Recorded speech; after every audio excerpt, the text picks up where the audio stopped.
It was the might of the U.S. Navy. A steel giant, the USS Cyclops, disappeared without a whisper.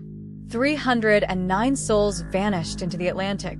No distress call, no wreckage, not even oil on the water. One of the largest ships of its kind, gone, as if the ocean itself swallowed a secret too heavy for man to carry. Was it sabotage? A German U-boat? A curse of the Bermuda Triangle? Or something far darker, something the U.S. Navy still refuses to talk about? For over a century, this mystery has haunted American waters, and the deeper you look, the stranger it gets. Because the truth about the Cyclops didn't sink with her. Welcome to Sea Shadows, where history doesn't sleep beneath the waves, it whispers. The Atlantic was calm that March morning in 1918. The horizon stretched endlessly, a silver sheet beneath a rising sun.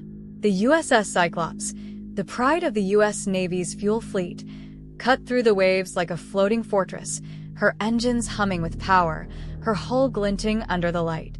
She carried 309 men, 10,000 tons of manganese ore, and the silent confidence of a nation at war. But within days, the sea would swallow her whole, without a single witness, without a single trace.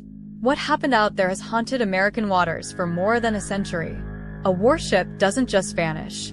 Steel doesn't simply dissolve. And yet, the Cyclops did, leaving behind a mystery so deep that even the Navy couldn't explain it. It began as a routine mission. The Cyclops left Salvador, Brazil, bound for Baltimore. Her captain, George W. Worley, was known to be strict, maybe too strict. Some sailors called him cruel, unpredictable. Others said he was losing his grip. But no one expected what came next. As the ship sailed north, the weather grew strange. The air thickened. The sea turned a darker shade of blue, heavy, alive, like something watching from below. Then came the reports, strange lights flickering on the horizon, compasses spinning wildly, the ship's radio crackling with static. Men whispered that the Atlantic was cursed.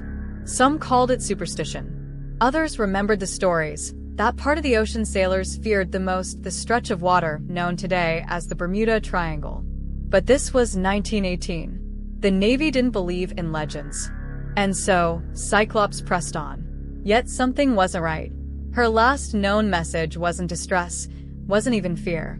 It was nothing. Silence. Then she was gone. No sauce. No debris. No oil slick. No bodies. Just absence. Weeks passed. Families waited by telegrams that never came. Wives in Baltimore. Mothers in Pennsylvania. Sons who would never know what happened to their fathers. The Navy searched. They dragged the sea floor. They questioned merchant ships along the route. Nothing. It was as if the Atlantic had opened up and swallowed her whole.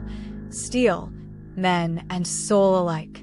When the Navy's official report finally came, it said, "Loss of the USS Cyclops remains unexplained." That was it.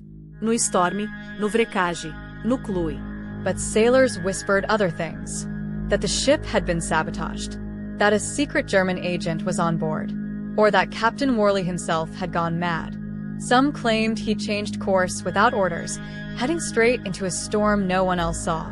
Years later, stories emerged of another ship, a twin of the Cyclops, that also vanished under eerily similar circumstances. Historians would call it coincidence, but the sailors who knew the sea called it a pattern. And here's where it gets stranger. In the 1960s, divers exploring deep off the coast of Puerto Rico reported finding what looked like massive steel ribs half buried in the sand, the shape of a hull, twisted by pressure, silent beneath centuries of coral and current. But before an official team could verify it, a hurricane swept the area clean. Whatever they saw was gone. Today, even with satellite imaging and deep-sea sonar, the USS Cyclops remains missing. The sea never gave her back. But her name lives on, whispered in every Navy bar, every sailor's tale, every documentary that dares to dive into the Bermuda Triangle. Maybe it wasn't sabotage. Maybe it wasn't madness. Maybe it was something we still can't understand. The power of the ocean to erase, to hide, to remind us that no matter how mighty our machines, no matter how far our reach, there are still places on this planet that answer to no one. Because when the Atlantic decides to take, it doesn't return. The months after Cyclops vanished were filled with confusion and fear. The Navy scoured every inch of the Atlantic route. Merchant ships were questioned. Islands were searched. Not a single trace was found. But the rumors? They spread faster than any official report. Some said the ship had been sabotaged by German spies, that deep in her cargo hold was more than manganese ore. Whispers claimed secret weapons, coded documents, maybe even prisoners of war.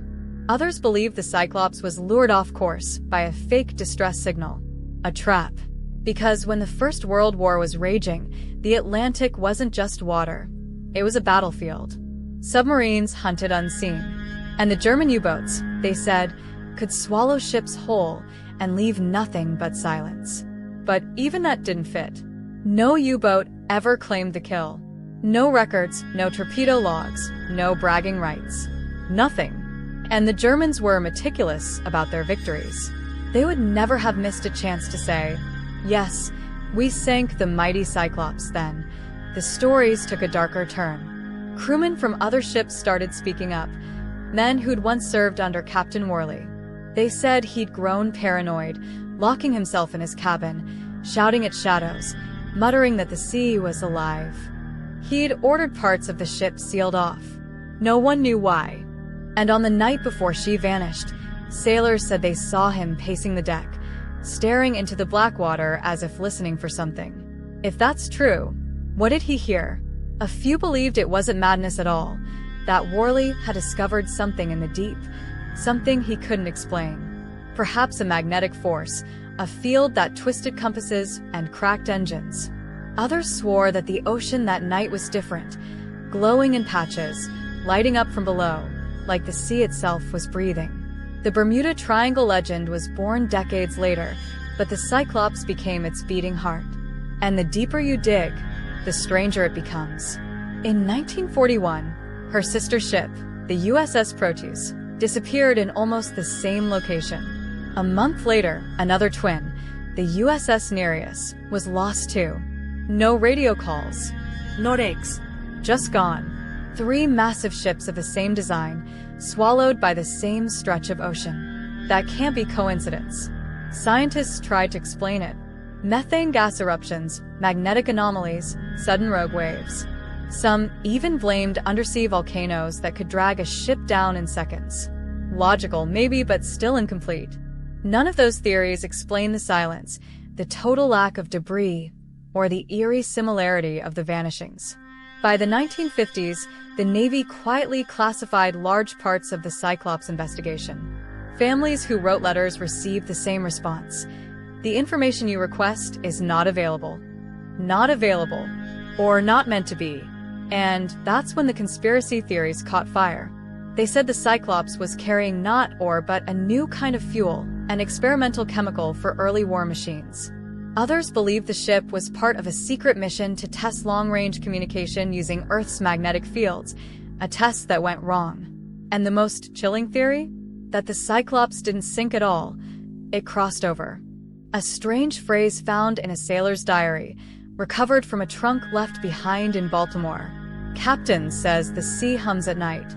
If it calls us, we go. If we go, we don't come back. Was it poetry? Or a warning?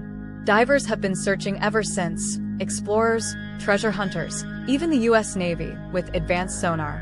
Every few years, someone claims to have found a shadow here. A bent propeller there. But when they return to mark the spot, it's gone. As if the ocean moves her secrets around, never letting anyone look twice in the same place. And maybe that's the truth of the Cyclops. Not just a ship lost at sea, but a reminder that for all our progress, for every satellite and sonar beam, there are still places the Earth doesn't want us to see. Places that swallow sound, light, and history. Places where the sea is not water, but memory, because the ocean never forgets. It just waits. Decades passed. Wars ended. New ones began. But the Atlantic kept its silence. The USS Cyclops became a ghost in history books, a footnote, a mystery people half remembered. Yet every few years, a story would resurface. Someone claiming they saw it, someone saying they heard it. In 1968, a freighter passing through the same route reported hearing a signal, a faint, rhythmic pulse echoing through sonar. It lasted 11 minutes before disappearing. When the coordinates were checked, they fell right inside what sailors now called the Devil's Triangle. The captain logged it, dismissed it as machine noise. But the sonar technician, he swore it wasn't. He said it sounded like metal groaning, like a hull shifting under pressure. And when he slowed the recording, it almost sounded human. Others heard whispers too. Fishermen off Bermuda told stories of seeing ghost lights under the water, slow, glowing shapes that moved like ships but left no wake. One man swore he saw portholes. Another said he saw a flag, blue and white, flickering through the current. But every time someone tried to capture it, storms rolled in. By the 1970s, scientists dove deeper, hunting for the truth. They sent unmanned cameras miles below the surface, mapping the seafloor like never before. They found wrecks of planes, cargo ships, subs, but not the Cyclops. And yet, one diver said something strange. The seafloor there isn't still. It shifts like sand breathing. As if the ocean itself didn't want to be read. A decade later, new technology changed everything. Side-scan sonar, magnetometers, remote subs. A team from the Woods Hole Institute quietly started a private search. They never released their data. When asked, one member simply said, "Some wrecks don't want to be found. But maybe, just maybe, the Cyclops was found."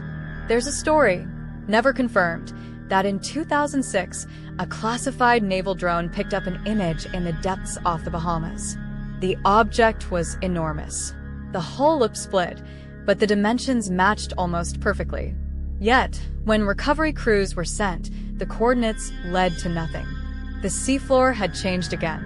That's the strange part about the Bermuda Triangle. It's not always about ships vanishing.